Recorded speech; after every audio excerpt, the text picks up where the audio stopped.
Originally, I thought I was going to sort of do a very critical appropriation of Calvin.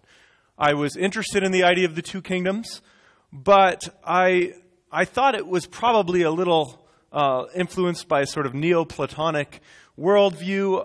I thought that New Testament theology is more eschatological, has a more sort of historical scope to it. And so I thought that I was going to critique Calvin's two kingdoms and then argue for sort of a more biblically rooted approach to it.